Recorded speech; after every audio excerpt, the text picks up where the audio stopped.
Hello, I'm Donna Lowry, host of Lawmakers on Georgia Public Broadcasting. Welcome to the Atlanta Press Club Loudermilk Young debate series from the studios of Georgia Public Broadcasting. The 2026 debate series was made possible by a grant to the Atlanta Press Club from the Arthur M. Blank Family Foundation. This is the special election for Congressional District 14. District 14 is in the northwest corner of Georgia, going up to the Tennessee state line. Counties in the district include Whitfield, Floyd, Paulding, and parts of West Cobb. The winner of this race will complete the term of Marjorie Taylor Greene, who resigned at the start of the year. 18 candidates are running to fill the open seat. Due to the number of qualified candidates, the Atlanta Press Club randomly divided candidates into two forums. This is not a debate, but an opportunity for the candidates to introduce themselves to the voters and to explain where they stand on issues important to the district. We have two journalists who will be asking the questions. Rick Folbaum is an anchor with Atlanta News First and host of On the Record.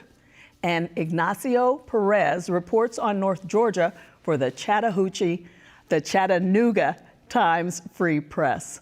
I'm going to kick off today's forum with the first question, asking each of the candidates to introduce themselves and tell viewers why they should be the next representative for District 14. Candidates will have 45 seconds to respond to the question. We will go in alphabetical order, starting with Bo Brown. Go ahead. Go ahead. Hey, I'm Bo Brown. I'm running to be the advocate for Georgia 14. We don't need another politician in this seat. We need an everyday, regular American who's going to walk the walk and talk the talk. I'm not going to Washington to fit in. I'm going to Washington to reprioritize everything in Congress back to the American citizen, because the American citizen deserves to be at the top of the agenda, and I'm unapologetic about it. We don't need someone that's going to be Trump's supporter and defender, because we saw what happened to the last person who was in this seat that did such things. I'm asking you to vote for me on March 10th. BoBrownForCongress.com. Thank you. Thank you. Eric Cunningham. Hey, my name is Eric Cunningham, and thank you all so much for letting me be here today. I appreciate it. I am not a lawyer, and I'm not a career politician. I'm not looking to go to Washington, D.C. to become famous or rich or well-known or anything like that. I'm just a person that believes that the 14th district has been overshadowed for far too long. And I just think it's time for someone like me, just a regular person who works hard every day, to go to Washington, D.C. and fight for our convictions. I'm focused on a bunch of different issues, but things I'm really focused on are economic development for our district. I want to fight opioids and heroin that are impacting the people of our district. And I want to support Secretary Doug Collins on revamping the Veterans Administration. Thank you so much. Thank you. Tom Gray, please introduce yourself. Yes. Hello, my name is Tom Gray. I'm a husband, a father, and a grandfather. And for the last almost 30 years, I've been a pastor in our community. And I'm running because I see clearly that we are in a battle for the very soul of our country. I'm running because I understand the nature of the battle. It's ideological and spiritual, even more than political. I'm running because I see the path forward clearly. It's a fresh and disciplined application of the same founding principles that built this, the greatest nation in the history of the world. And I'm running because I'm uniquely qualified to serve and represent this district in a way that it desperately needs right now, and that we'll all be proud of. Thank you. Sean Harris, it's your turn. Good afternoon. My name is Brigadier General Sean Harris, and I'm just honored to be able to be here tonight. I'm a father, a grandfather, farmer, and a veteran. I spent the last 40 years in the military and just retired a few years ago. I actually went from being a United States Marine enlisted, going from being Private Harris, all the way to Brigadier General Harris. The reason why I'm running is because I want to represent everybody here in Northwest Georgia. As a farmer, I will fight for our farmers to get the farm bill. As a veteran, I will make sure that I fight for you and your spouse to ensure you receive the benefits that you have already deserved. And then lastly, I want to make sure that everybody in this district is represented 100%. Thank you. Jonathan Hobbs, you're next. Hello, my name is Jonathan Hobbs. America works when we listen, work together, and put people over politics. On March 10th, vote for a fresh voice focused on results for you, your families, your jobs, and our communities. I'm running to bring practical solutions on jobs, affordability, and security, not division. I'm Jonathan Hobbs. I'm your neighbor in Paulding County. I practice patent law. I'm not a politician. But together, we can make Georgia stronger. Vote Hobbs for jobs. Thank you. Nikki Lama, it's your turn. Hey everyone, I'm Nikki Lama, and I'm running because we need accountability and transparency in DC. I'm tired, just like many of you, of sending the same corrupt politicians that protect each other up in DC and get nothing done. They always make empty promises, and we see absolutely no results in our district. I'm running because we need to stop sending money overseas. Our taxpayer dollars should not be funding foreign interests, and we have to fix our healthcare issue. I'm a business owner and a job creator from Dalton, and I started in construction. Now I'm a rancher, and I also own a restaurant, along with many other opportunities in North Georgia. I'm asking for your vote March 10th. Nikki Lama. Thank you. Colton Moore. Hello, my name is Colton Moore. I'm a fifth-generation resident of the 14th Congressional District. I'm running for Congress to make sure that our next representative doesn't just blend in with the curtains, that we actually have a true fighter who represents a biblical worldview and the Constitution. In my time in the Georgia legislature, no one has ever fought harder against corruption than I have. The first to call out the fraud in 2020, I led the charge against Fani Willis after she arrested President Trump, and I'll continue to bring that same fight to Washington if you will send me there. To find out more information about me, you can go to coltonmoore.com. I greatly appreciate your vote and your influence. Thank you. Jenna Turnipseed, you get the final introduction. My name is Jenna Turnipseed. I am a 20-year retired Army logistics officer who has spent the majority of the last 10 years working with the budget and government contracts. I understand the fraud and waste from our government system that has resulted in our national debt, and I believe right now we need somebody who understands the numbers. I own a small farm, and I understand that the USD agriculture program wasn't built for small-time farmers. I am a teacher who sees problems in the classroom with our education every single day. And more than anything, I am a mother of 4, and I care about the country that my children inherit. Thank you. We'll now go to our journalist panel to ask questions. Once again, candidates will have 45 seconds to answer those questions. Rick Folbaum, we'll start with you. This district has recently been represented by high-profile firebrand style of politics. What did you think about Marjorie Taylor Greene's approach to representing Georgia 14, and how would your approach be similar or different? I think, and this is for me, right? This time we'll start with Eric Cunningham, and we'll go in order again. Okay. Yeah, thank you so much for the question. You know, I think Marjorie Greene was effective. She had her own way of doing things, very much different than the way I would do things. And going back to my opening statement, I made the statement that I felt like the district has been overshadowed, and that's a little bit of part of what I meant. You know, I'm not trying to make a name for myself. I just want to fight for the people of this district, and I want to go and I want to serve. I want to show the younger generations that may be interested in doing something like this that you can run for office and you can serve in office with conviction for your core conservative values, but you can do it with dignity and with respect, and that's what I want to do. Thank you. Tom Gray.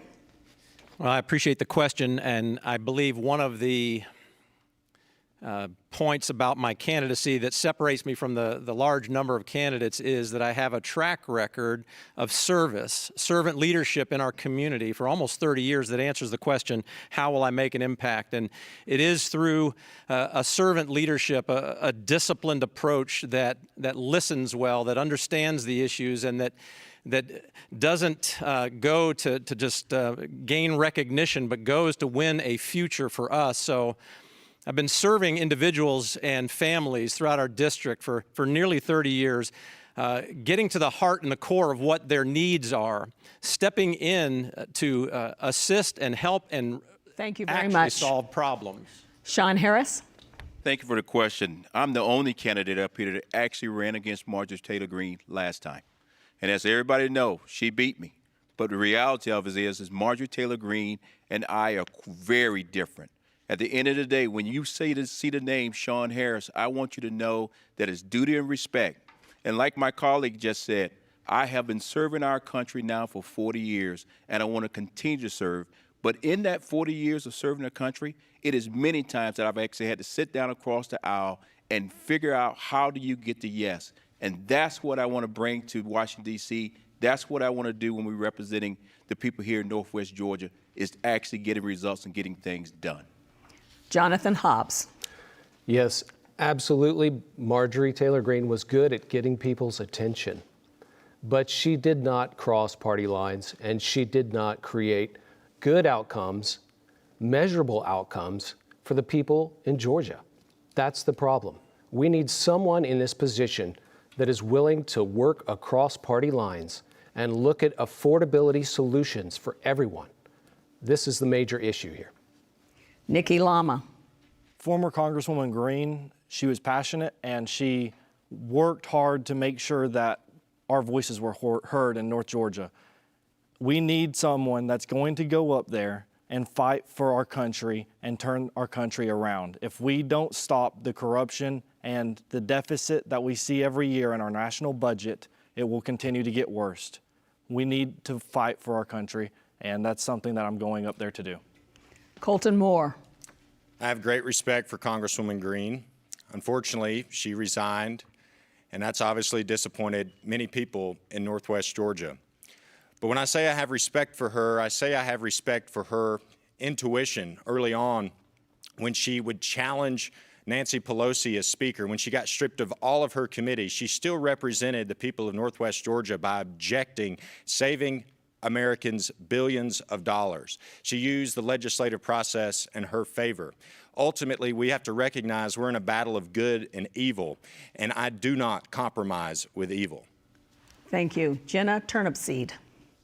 There's many people in our district who greatly appreciated Marjorie Taylor Greene's style, her ability to bring attention to our district and to be their voice.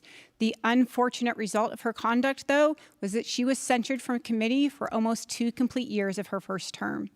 I am a strong personality. I am a passionate individual. But the difference is that I am an enthusiastic individual. And I don't want to just leave a voice of being able to get us attention. I want to be a person that's willing to knock on doors, speak up when things are wrong, and get things completed. Thank you. Bo Brown. Yeah, Marjorie Taylor Greene did a great job for this district. You know, we need to. I'm going to treat this as a job. I'm not going there to be a public figure. I'm going there to be a public servant. She also, she put this place on the map. No one heard of Georgia 14 nationally before Marjorie Taylor Greene. So she did bring us notoriety. She did bring infrastructure spending back, which I promised to do to clean up the rivers and water streams of this district that has affected so many people. We need to focus on Georgia 14 Americans, and that's what I'm going to do. I'm not going to be caught up in chasing headlines in Washington, D.C., kind of like Marjorie Taylor Greene has done. She let us down. But she did do a good job for this district, and I do appreciate that and thank her for that. Thank you. Ignacio Perez, please ask your first question. With a narrowly divided Congress, very little gets done without cross-party cooperation. Give us a specific example of an issue where you would be willing to go against your own party to vote with the other side if it directly benefited the citizens of the district. This round, we will start with Tom Gray.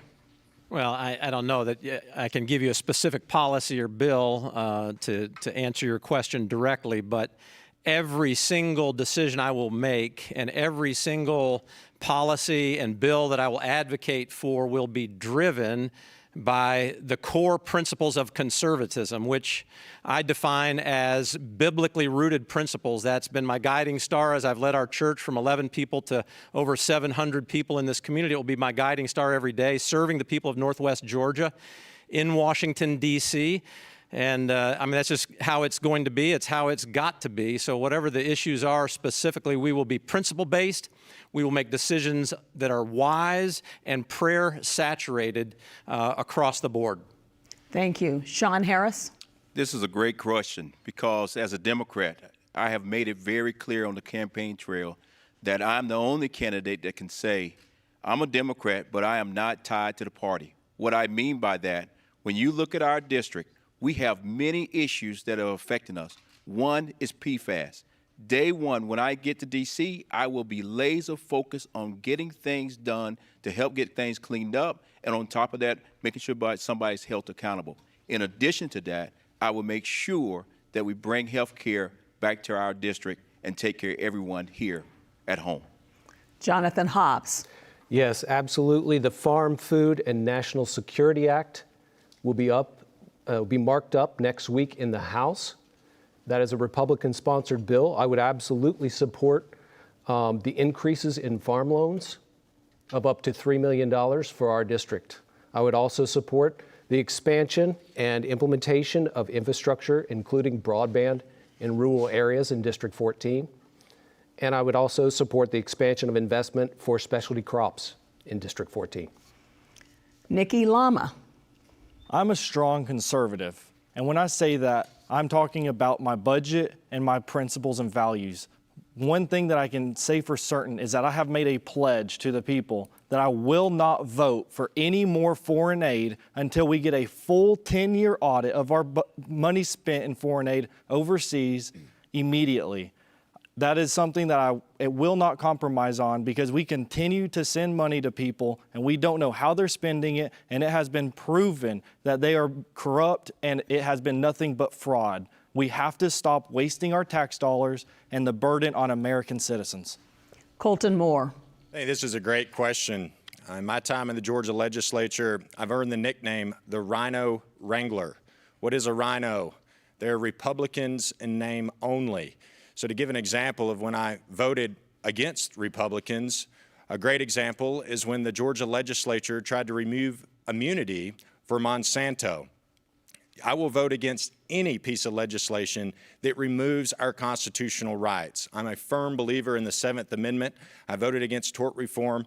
And like I said, I never compromise with evil. And unfortunately, too many Republicans have become corporatist. Jenna Turnipseed. So the concerns about PFAS have already been brought up. It's a huge concern in Northwest Georgia and something I hear about everywhere I go. In Georgia, with the passage of Senate Bill 144 and the pending legislation of House Bill 211, the concern has grown greater. Currently, in committee right now, there is federal legislation for the PFAS Accountability Act. This, I believe, would provide the required shields to prevent us from being subject to 211 and 144. That bill was introduced by a Democrat. This is a place that I would cross party lines because I believe it is what my community wants here. Bo Brown. Look, even though you're going to send me to Washington, I'm going to be focused on Georgia 14. But I think something that all Americans are concerned about is U.S. term limits. And I would gladly reach across the aisle to make sure that that happens under my time in Washington. I'm not going there to camp out and stay. We don't need representatives to stay in perpetuity.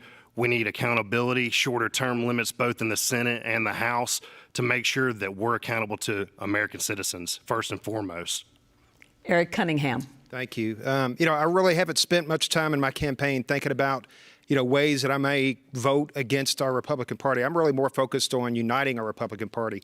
We've got some serious midterms coming up here, and we really need to unite behind our party to grow our party. One way that we can do that is stop the negative rhetoric against each other.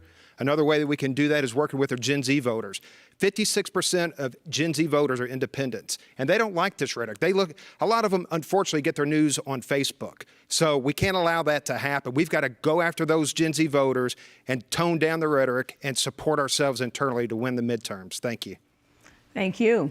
Rick Fobon, we'll go back to you for your next question. Northwest Georgia is a hub, of course, for manufacturing and agriculture, and yet a lot of families there are struggling with the rising price of housing and groceries. Beyond cutting spending, name one specific federal policy or piece of legislation that you would champion in your first 100 days to directly lower costs for a family in, say, Rome or Dalton. Sean Harris, it's your turn to go first. Yes, that's an awesome question, because the number one issue in Northwest Georgia is affordability. As a farmer, one of the things I'll be working on in D.C. on the very first day is getting that farm bill passed, because too many of our farmers are struggling right now, and if the subsidies don't come in, many of them will actually lose their farms. But the other half of that farm bill is the SNAP program. Too many of our seniors and our youth are struggling to actually feed themselves. And during the last government shutdown, it was very clear that both of these sides were not essential. And I want to make sure that I put all those things in place to take care of them, because this is Northwest Georgia. Jonathan Hobbs. The largest purchase a person makes in their lifetime is a home. And I would prioritize making housing affordable. We have too many corporations out there buying homes. 1 in 3 homes in Metro Atlanta are owned by a corporation. We need to disincentivize that system. There is currently, I support H.R. 7138, which is a bill that is currently before Congress. It utilizes various tax incentives and deductions, eliminations, to do just that. Thank you. Nikki Lama. So one of the first things I'll make sure that I do is make a lot of the reform and tax reductions that were in the big, beautiful bill permanent. We see that it's going to help tremendously. There's so much fraud in Medicaid, and that is something that it fights. It helps fight that and prevent all that fraud and corruption with more stringent guidelines and regulations. So that is one thing that I will champion and make sure it becomes permanent. Colton Moore. I would love to see the Prime Act passed, ultimately allowing groceries to come in to our constituents that are locally grown and raised. They're healthier. We're not dependent on the big 4 packers for our beef. And I also want to deport all illegals. We have 15 to 20 million illegals in this country. We really don't know how many there are, and they're all fighting for the same housing that young Americans are fighting for. So we must increase the amount of resources that ICE has in order to deport illegals. Jenna Turnipseed. The very first thing I'd like to see happen is the removal of a 123-year-old act that requires us to have USDA inspectors on hand in meatpacking facilities. There was a time that this existed when it was very hard to understand the standards that we need to make sure that our meat was quality. Now we have technology, and I believe a certification class is good enough for that. This would help small producers. This would help butchers. It would remove $8 billion a year off our taxes, and would also cut down the price of beef. Thank you. Bo Brown. I would also make sure that there's a $500,000 deduction when you sell your home. The real estate market has been inflated since 2020. These homes, obviously, when they sell, the $250,000 credit that's available is no longer enough for people to sell their homes. But I go a step further and also pass a law, which Trump has already done executively, to outlaw corporations from buying single-family homes. And I would go a step further to penalize these corporations if they carry these homes on their books. We need more supply in the market to bring the prices down. We need to make sure that corporations aren't in the real estate game with single-family homes. And also, I'm looking forward to working with veterans to make sure they get 100% tax credit on disabled veterans. Thank you very much. Eric Cunningham. Yeah, thank you very much. So I believe, let's not forget the reason why we're in this mess, and that's because of Joe Biden and the spending that he did in his term, the checks that he handed out shortly after or during COVID. That has not gone away. So a couple of key things that I would focus on is we got to be energy independent, but regulations, we got to reduce regulations. I'm a railroader, I work in the rail industry. I'm focused on economic development in my day job all the time. And something that we do in the railroad is when you build a crossing, if you create one new crossing, you have to close 2. If we create one new regulation, we need to end 2 regulations, and that's what I would support. Thank you. And Tom Gray. Well, this is a great issue that we need to address aggressively. My wife and I, we paid $108,000 for our first home. We've got a 25-year-old son who, with his wife and son, and about to be second son, he's an Air Force pilot, and it's a struggle. We feel it with him and with them. So as a member of Congress, it is about going into session and doing every single thing we can to apply the core basic conservative principles of the free market economy. We've got to get government out of the way, off our back, reduce regulations. A couple of my colleagues have mentioned specific regulations to reduce, and yes, we've got to do that. That's the key to long-term affordability, returning manufacturing to Northwest Georgia Thank to you very provide much. those jobs. Thank you. Ignacio, please ask your next question. In the last month, President Donald Trump has called for Republicans to nationalize elections. This comes after continued efforts to obtain state voter rolls with sensitive voter information, efforts by the FBI to seize Fulton County ballots, and a push to pass the SAVE Act in Congress. Why has election security become such a serious concern at this time? What caused this, and what steps are being taken to remedy worries, if they need to be remedied at all? Jonathan Hobbs, you get the first response. Thank you. This is a question of federal overreach here. There shouldn't be any ballot box grabbing by any organization or any government organization in the United States. The Constitution provides that the states organize the elections. That is period and final. Nikki Lama? You have to have an ID to go and buy alcohol, buy cigarettes. You have to have an ID to go into many venues, and you should have to have an ID when you go vote. It should be clear that you are an American citizen and that you are registered to vote in order to cast your ballot. We have to have election integrity across the country, not just by state. It is one of the most crucial things. Voting is an American citizen's right. It is the most important right. It's where your voices are heard. When people lose trust in our government's election integrity, there's going to be a lot more problems than just checking verification on IDs. Colton Moore.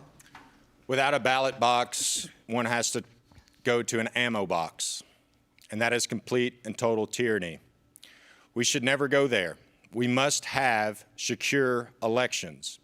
And I believe the only way to have secure elections is with hand-marked, hand-counted paper ballots.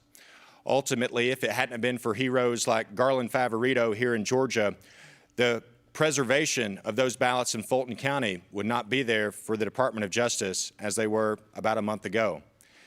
I do not believe the federal government should run our elections.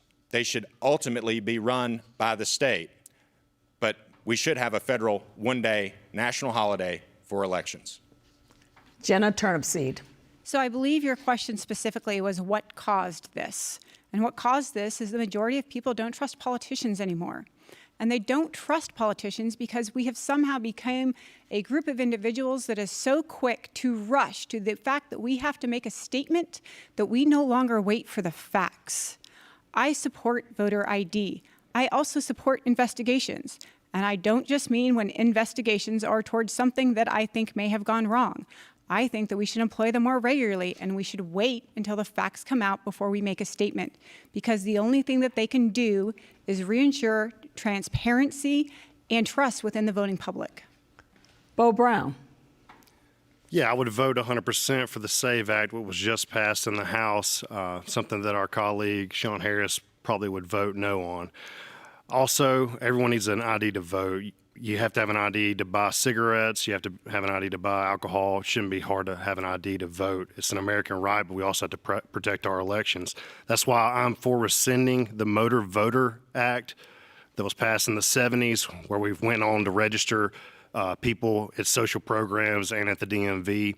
It's caused for a lot of illegal voting, and it needs to be rescinded, and that's one thing I'll work on when I get there. Eric Cunningham. Thank you. I actually ran in the 2022 primary against Marjorie Greene, and it had nothing really to do with Marjorie Greene. I just felt passionate about doing something for our country. And this was one of the issues that really got me interested, and that is election fraud. I had a ballot come to my house in the 2016 elections that was not, it was to my address, but it was somebody else and somebody in California. I could have easily voted for the president twice and sent that ballot in. There is fraud in our elections, and we need to do something about it, and it's a shame. It's a shame that our country and our world has gotten to the point where we can't trust people to just vote without ruining that process for us. So I support IDs for voting. Tom Gray. Yeah, well, obviously the future of our republic depends on election integrity, so I'm not in favor of nationalizing. It needs to remain with the states. Voter ID is just common sense. I believe there needs to be verification of citizenship as well. That also makes common sense. In fact, I've heard that our Democrat Senator John Ossoff required an ID to enter one of his rallies within the last week and a half or so. Obviously, it makes sense. And so it's a critical thing. I'm in favor of turning over evidence, investigations that go after fraud, and then the pursuit of justice in relationship to the evidence that comes up. Sean Harris. Yes, the Constitution is clear. The federal government should not be running our elections, period. That's ran by the states.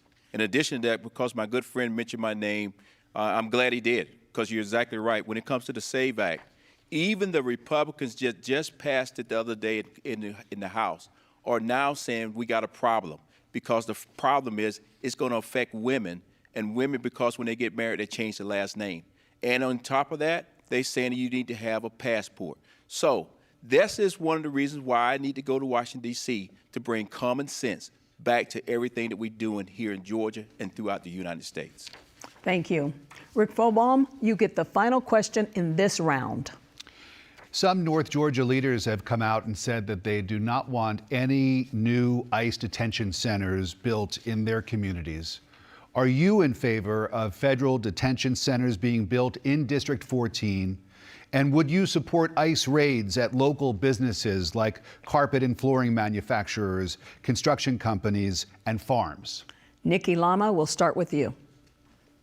So I'm absolutely for the detention facility, and I'm for legal immigration. I come from a background where my father moved here legally from South America. My grandmother on my mother's side moved here from Korea, and everybody in my family has done it the right way. We need to the process is to prevent criminals from moving into our country that are drug trafficking, human trafficking. The ICE raids are very important because ICE is targeting individuals that have these criminal history, this criminal record. They're going, picking them up, and getting them off of our streets, protecting our families and our hardworking American citizens in the United States. Colton Moore. Yeah, thank goodness President Trump and Tom Homan have created the most secure border in American history. So we don't have the influx of illegal immigrants coming in like we did during Joe Biden's administration. But like I said earlier in the debate, we don't know how many illegals are in this country. Absolutely, I would encourage ICE raids throughout Northwest Georgia and across Georgia. We just had the largest ICE raid in American history in South Georgia just a few months back. I mean, ultimately, these people are competing for housing. They're competing for jobs of everyday Georgians, and that is not right. Jenna Turnipseed. So I absolutely oppose the idea of creating an ICE detention facility here. And I do not support ICE raids within our industries, our agriculture, our carpet mills. I believe that the position of ICE is specifically to help facilitate the deportation of illegal immigrants that are currently sitting within jails. I know that there is a large mentality or desire to be able to deport illegals, but the reality is that there is more than 14 million of them. ICE only deported 300,000 people last year, and at that rate, it would take 47 years and $1 trillion. And following that, I would like to use my last 5 seconds to say, sir, I am a married female, and it was very easy to change my name. Bo Brown. Yeah, when it comes to immigration, enforcement matters. First of all, we need to remove the incentives that they come here to take advantage of, to stay illegally. We should offer, even Hillary Clinton just said that migration has been destructive and destabilizing to the U.S., but we need to fix it in a humane manner. I am for going after criminal, illegal aliens, and for the illegal aliens who are not criminals, we need to offer some type of pathway of self-deportation or just allowing them to recognize themselves in the country so we know who they are, where they are, and we can, divvy it out that way in such a manner. I don't support ICE raids on hardworking people in this district. Eric Cunningham.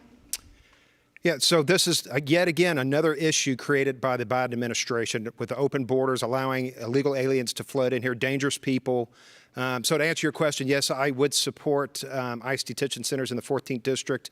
When it comes to raids, we need to be focused on the serious criminals. Yes, everybody that comes in the country illegally is a criminal, but we really need to start out with the folks that are hardened criminals that are bringing drugs into the country, that are robbing and raping and murdering people. We need to focus on them first and get them out of here first. But this isn't Minneapolis or Minnesota. We don't have a crazy governor and we don't have a crazy mayor. This district will work with ICE to get the illegals out of here. Thank you. Tom Gray. Yeah, this is actually very simple and easy to me. We have these laws about immigration to protect us. They're central and important, and to enforce them is necessary. So people that have come here illegally know they are breaking our laws to come here. People that have stayed here for however many years know they are staying here against our laws. So enforcing those laws, we don't need to apologize for a moment. We need to support that, and we need to support those who we give the job of executing the enforcement of the laws, and recognize that they need our respect, they need our support. They've got a really tough job, and so we want to. Those who disparage them want to even categorize, call them they're raiding, they're raids. At some point, we have to find those that are here illegally and get them and send them out. Sean Harris. I'll be clear. We do not need to build any more detention centers in Northwest Georgia or Georgia, because right now one's being built in South Georgia that's going to hold 10,000 people. And that detention center is not only for Georgia, that's for anybody here in the Southeast. In addition to that, specifically here in the district, no one should ever be worried about getting up in the morning and going to work and being like in Dalton, Georgia, to have to go out at 4 o'clock in the morning to see ICE out there. What I would say is this: Donald Trump did close the border. However, he said he was going to go at the worst of the worst. But now we go on at everyday people. And when ICE kills 2 people, we have to look into it. We got to make some changes, and we got to get better. And Jonathan Hobbs. I absolutely support legal immigration. We need immigrant labor in District 14. We need farm labor in District 14. But the numbers do not support a detention center. We are responsible to the taxpayer for spending your dollars. So there's approximately 16,000 illegal immigrants in all of District 14, and we're going to build a detention center to house these people. It costs $18,000 to deport one illegal immigrant. So that's approximately $299 million of your taxpayer money spent on deporting these people. Thank you. Now, to our viewers, you are watching the Congressional District 14 Special Election Candidate Forum. Due to the number of qualified candidates, they have been randomly divided into 2 groups. We will now move to our speed round, where candidates will have up to 30 seconds to respond to questions until we run out of time. Ignacio Perez, you get the first question. With so many candidates on the same ballot, what is the biggest thing that differentiates you from the other people on the ballot? Colton Moore, we'll start with you. Well, every candidate on the Republican Party kind of says the same thing. Some of the Democrats kind of say the same thing. But you can go and purchase a bag of tea, and it may look like a very tasty tea, but until the hot water hits that tea, you really don't know what it tastes like. You can look at my career in politics. I was unconstitutionally arrested for defending the liberties and freedoms of people in Northwest Georgia. I will go to bat for my people under any circumstances to uphold the Constitution and a biblical worldview. Thank you. Jenna Turnipseed? I'll give you 3. The first one is that I have a strong passion for the budget and for regulations. The second one is that I'm willing to listen and actually admit when I'm wrong. And the third one is I don't just care about getting myself to Congress. I'm doing this because I care about my community. Bo Brown. Yeah, the 2 leading Republicans in this race both vied for Trump's attention the most. That's something I didn't do, and I'm glad he didn't endorse my campaign, because I'm endorsed by every single one of you, hardworking men and women of District 14, who want to vote for someone who's going to be truly accountable, make real change, and I'm that guy. I'm grassroots. I'm here for you, and I promise I'll have your back. Eric Cunningham? Thank you. I'm a railroader, so my day job, I'm in the short line industry, and we have short lines around the country. And I spend my time mostly in Florida and in Alabama on economic development and working hard to bring jobs, bring new industries to rural areas just like ours. So I think the thing that differentiates me the most is the focus on economic development and working hard for this district to bring new industries and new jobs to our district. Tom Gray. Well, I'm one of many candidates, but I'm one of one pastors in this race. One of one with a unique track record of high-impact servant leadership throughout our district to the individuals and families, meeting their needs, building a movement that makes a tremendous difference. We have a unique thing in our nation's history that every so often at critical moments we've had these men who have been clergy statesmen to step in. I think we're at such a time again, and I am that clergy statesman for such a time as this. Sean Harris. What makes me different is simple. I've been built for this, to go all the way from being a Marine, all the way enlisted in being a Marine, all the way to being a Brigadier General. In addition to that, I'm a farmer. I live and work hard every day in the district, so I know it's not going to be easy. And like I've said many times before out on the campaign trail, it's simple. I only want to work for the people here in Northwest Georgia, and that's the only endorsement I want, because too many of us are trying to work for somebody else. Jonathan Hobbs. $35 trillion in debt. We need somebody that's going to take responsibility for working out how we're going to fix this debt problem, and that's me. My mind works in numbers, and I will be accountable to you, the taxpayer. Second, I am a patent attorney. I help my clients patent their inventions, and those inventions go on to create new industries and businesses. So I will help you create jobs. Nikki Lama. I am the leadership of the new generation. I'm the only one up here that has a proven track record of going and cutting taxes and cutting government waste. I was on city council in Dalton, and I'm going to fight for our country just like I fought for the people of Dalton. Thank you. Rick, please ask your question. Should Congress have voted to temporarily extend Obamacare subsidies until a long-term solution could be reached? Jenna Turnipseed. I think that that's a very hard question right now because we don't have a solution for it. But I don't think that any extension should have been granted unless we had set a deadline that a replacement had to be in place. The problem is the ACA subsidies right now only help 20 million people. We could use that exact same amount of money, cut Medicare in half for our seniors, and help 68 million people. Bo Brown. Yeah, so the subsidies would affect it if they wouldn't have got passed. It would have affected about 10% of the people that live in this district. Those aren't the middle class. Those are the poor, the poverty line. So I would have voted to extend them because we have to be sensible about things. But realistically, we're all asking the same question: why doesn't anything get done in Washington? I believe that's because we haven't sent someone like me there to do the job and to do it in the right manner. Eric Cunningham. Yeah, that's a question where you feel empathy. I'm empathetic and sympathize with those that relied on those subsidies for us to cut those. But at some point in time, you've got to break that habit, if you will. That reliance on those subsidies that were created from the Obamacare. That's just been a tragedy. So I would have I'm agreed that they should have ended, but we've got to do something different. And work together to create something that's better, like expansion of HSAs for folks to replace subsidies in healthcare. Thanks. Tom Gray. Absolutely not. We should not be extending the things that prolong the problem and postpone the correction that's needed for the long run just because we have this misguided sense of sympathy or empathy. It's a tricky game that we've fallen susceptible to, especially in our political leadership for far too long, this argument that we have to provide some compassion and sympathy, but in the meantime, what we ultimately end up doing is being the opposite of sympathetic. Thank you very and much. In the long run. Thank you. Sean Harris?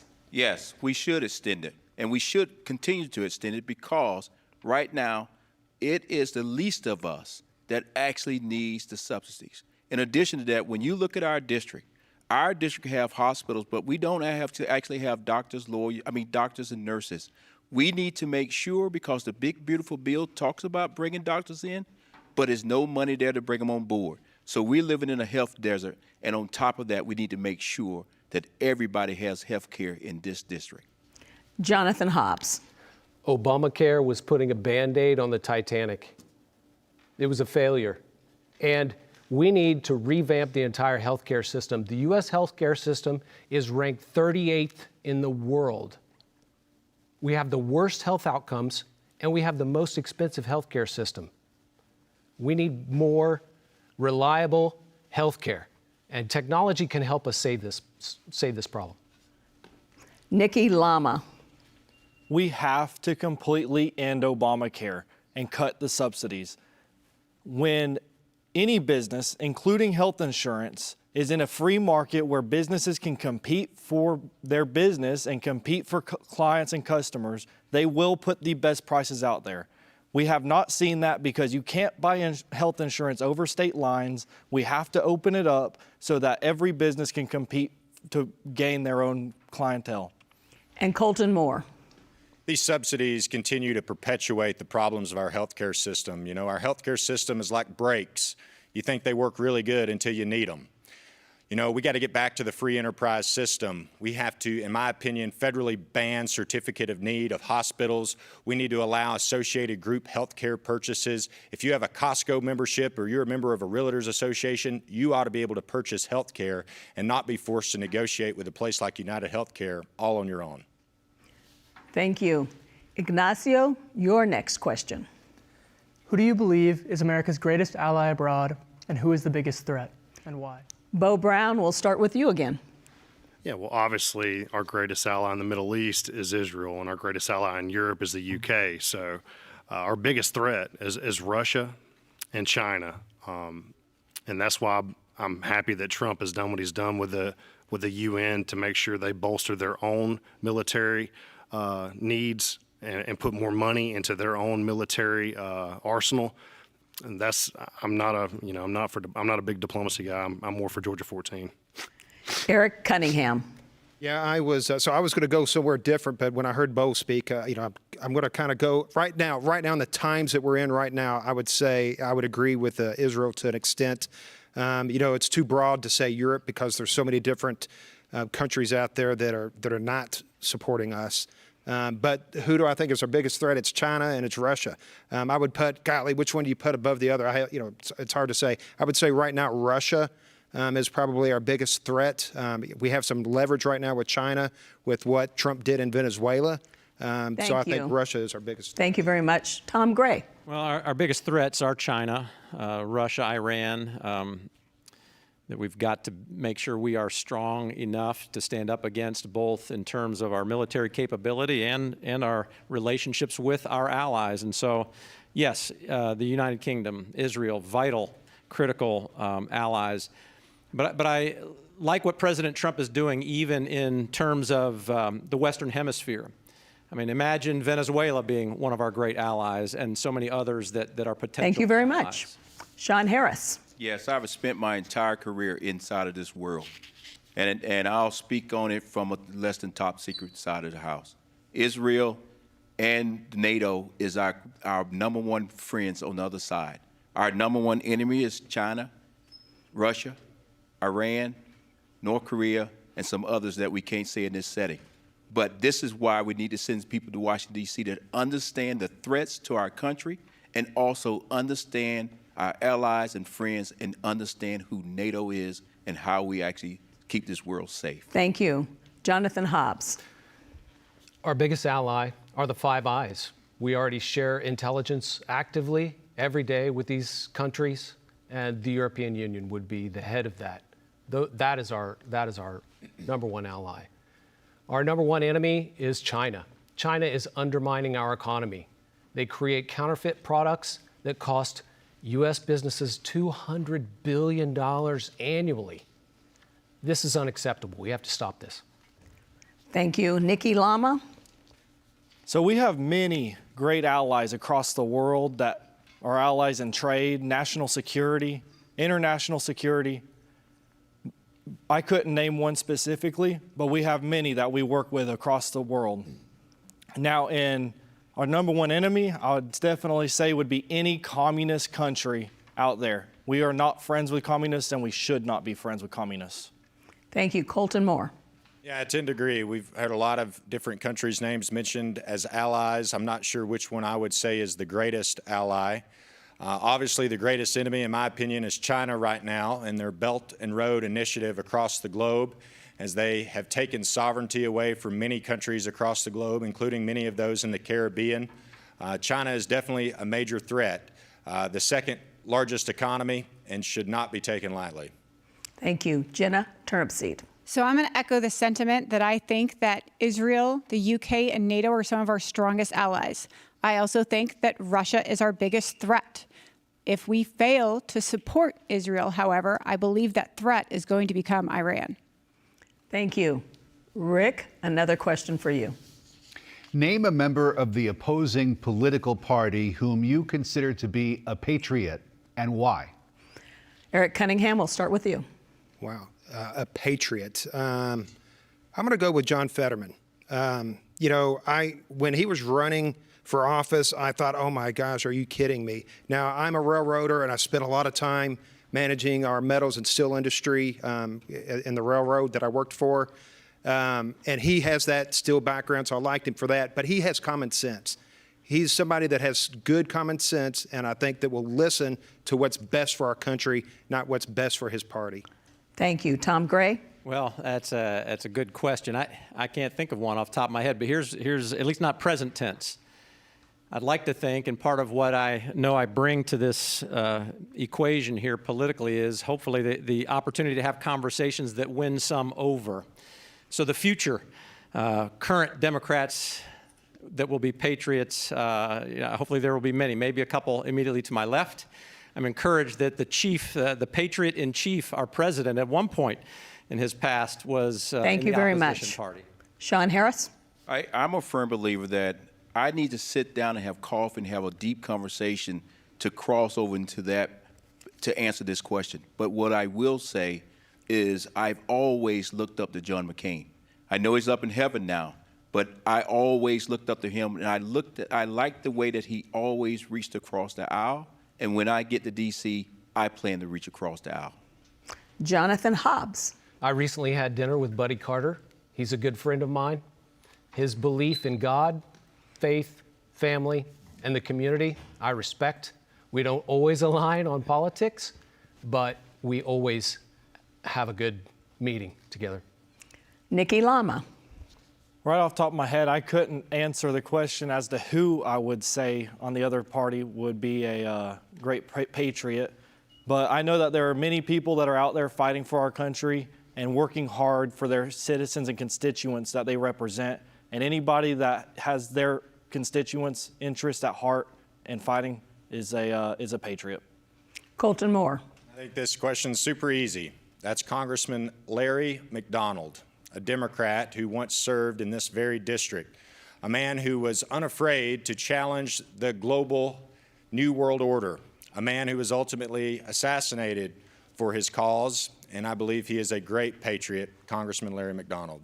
Jenna Turnipseed.